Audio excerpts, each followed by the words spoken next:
Assalamualaikum warahmatullahi wabarakatuh, salam sejahtera kami sampaikan kepada Bapak dan Ibu sekalian. Semoga Bapak Ibu dimanapun berada, selalu dalam keadaan sehat walafiat, amin ya robbal alamin. Nah, baik Bapak dan Ibu, untuk lebih lanjut, mari kita simak dan cermati bersama ulasan dalam video berita ini hingga akhir, agar supaya Bapak dan Ibu dapat memperoleh informasi atau berita secara lengkap dan tidak gagal paham. Resmi dari BKN, data resmi terkait optimalisasi P3K 2024, honorer non-database BKN jangan kaget. Kabar gembira datang bagi para tenaga honorer di seluruh Indonesia, terutama setelah adanya kebijakan optimalisasi pegawai pemerintah dengan perjanjian kerja tahun 2024. Badan Kepegawaian Negara telah mengeluarkan data dan informasi resmi terkait kebijakan ini, yang memberikan angin segar tidak hanya bagi honorer yang terdaftar dalam database BKN, tetapi juga bagi mereka yang berada di luar database tersebut. Kebijakan optimalisasi P3K 2024 menjadi perhatian utama setelah pengumuman kelulusan P3K 2024 tahap 2. Suharmen, perwakilan dari BKN, menegaskan bahwa kebijakan ini memberikan kesempatan yang lebih luas kepada seluruh honorer yang telah mengikuti seleksi P3K 2024, baik pada tahap pertama maupun kedua. Apa itu optimalisasi P3K 2024? Optimalisasi dalam konteks P3K 2024 merujuk pada upaya pemerintah untuk memaksimalkan penyerapan tenaga honorer menjadi P3K. Kebijakan ini hadir sebagai respons atas banyaknya formasi yang belum terisi penuh setelah pelaksanaan seleksi P3K. Dengan adanya optimalisasi, diharapkan lebih banyak tenaga honorer yang memenuhi syarat dapat diangkat menjadi P3K, baik secara penuh waktu maupun paruh waktu. Data resmi BKN dan honorer non-database. Sebelumnya, terdapat fokus pemerintah pada pengangkatan tenaga honorer yang terdaftar dalam database BKN. Bahkan, pada Januari 2025, BKN mencatat bahwa 1.608.743 non-ASN yang terdaftar dalam database BKN telah mendaftar seleksi P3K 2024. Namun, kebijakan optimalisasi terbaru menunjukkan perkembangan yang signifikan. Menurut informasi resmi dari BKN, kebijakan ini juga berlaku bagi seluruh honorer yang telah mengikuti seleksi P3K 2024, termasuk mereka yang tidak terdaftar dalam database BKN.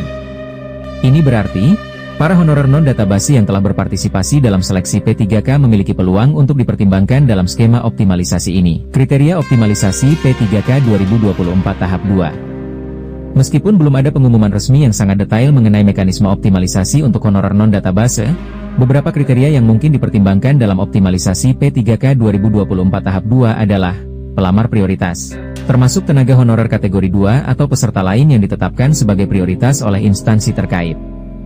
XTHK 2 yang memenuhi syarat, tenaga honorer kategori 2 yang memenuhi syarat namun belum mendapatkan formasi. Peserta seleksi CPNS 2024, peserta yang telah mengikuti seleksi CPNS 2024 namun tidak lulus dapat dipertimbangkan untuk diangkat sebagai P3K paruh waktu. Peserta seleksi P3K tahap 1 dan 2. Peserta yang telah mengikuti seleksi P3K tahap 1 dan 2 namun belum berhasil mengisi formasi juga dapat dipertimbangkan sebagai P3K paruh waktu sesuai kebijakan terbaru. Nasib honorer non-database yang tidak mengikuti seleksi. Penting untuk dicatat bahwa bagi tenaga honorer non-database BKN yang tidak memiliki masa kerja minimal 2 tahun, tidak mengikuti seleksi P3K tahap 1 atau 2, kemungkinan besar akan menghadapi risiko dirumahkan atau kehilangan status sebagai tenaga honorer. Kebijakan optimalisasi ini terutama ditujukan bagi mereka yang telah berupaya melalui jalur seleksi P3K. Dewan Perwakilan Rakyat Republik Indonesia juga terus berupaya memperjuangkan nasib honorer R2, R3, dan non-database BKN agar dapat diangkat menjadi P3K pada tahun 2024. Pemerintah menargetkan proses pengangkatan ini selesai maksimal pada Oktober 2025. Kebijakan optimalisasi P3K 2024 menjadi angin segar bagi seluruh tenaga honorer yang telah mengikuti seleksi, termasuk mereka yang tidak terdaftar dalam database BKN. Meskipun rincian mekanisme optimalisasi untuk kelompok non-database masih menunggu pengumuman lebih lanjut, data resmi dari BKN mengindikasikan adanya kesempatan yang lebih luas untuk diangkat menjadi P3K. Para honorer non-database yang telah berpartisipasi dalam seleksi diharapkan untuk terus memantau informasi resmi dari BKN dan instansi terkait untuk mendapatkan perkembangan terbaru.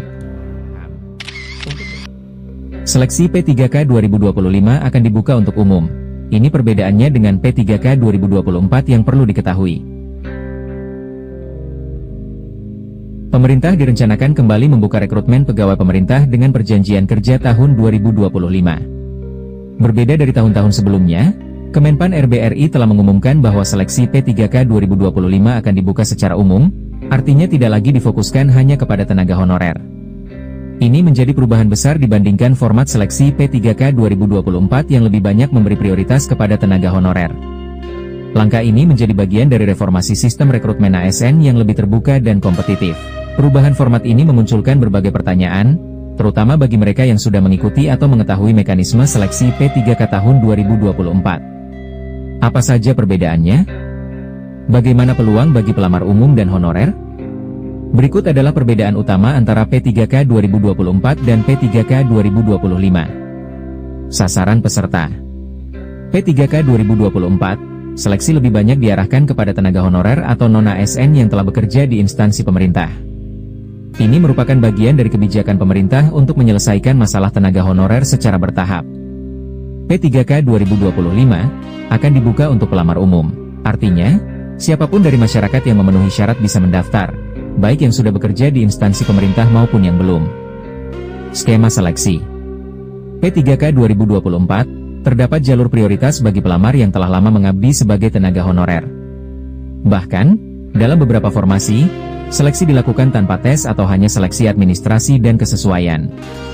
P3K 2025, seleksi akan dilakukan secara kompetitif berbasis murni menggunakan CAT. Semua peserta akan bersaing setara tanpa jalur prioritas. Afirmasi dan nilai tambahan. P3K 2024, pelamar dari kalangan honorer mendapatkan nilai afirmasi atau tambahan nilai berdasarkan masa kerja, usia, dan pengalaman. P3K 2025, tidak akan ada lagi sistem afirmasi. Penilaian akan dilakukan sepenuhnya berdasarkan hasil ujian, demi menjamin proses seleksi yang lebih adil dan objektif.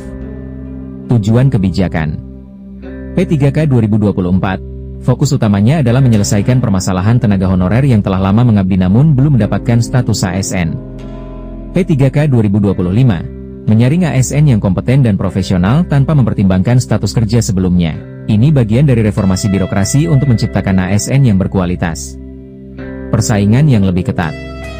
P3K 2025 diperkirakan akan memiliki tingkat persaingan lebih tinggi, karena pelamar dari berbagai latar belakang pendidikan dan pengalaman akan bersaing dalam satu sistem seleksi yang sama. Dengan adanya format seleksi P3K 2025, ini menandai babak baru dalam rekrutmen ASN di Indonesia. Pemerintah ingin menekankan pada kompetensi dan kemampuan aktual, bukan semata latar belakang pengalaman kerja. Untuk mengetahui update berita terbaru terkait tenaga honorer, jangan lupa untuk terus ikuti perkembangannya dalam channel ini, dengan cara tekan tombol subscribe. Demikian informasi atau berita singkat yang dapat kami sampaikan, semoga bermanfaat buat Bapak Ibu sekalian. Sampai jumpa.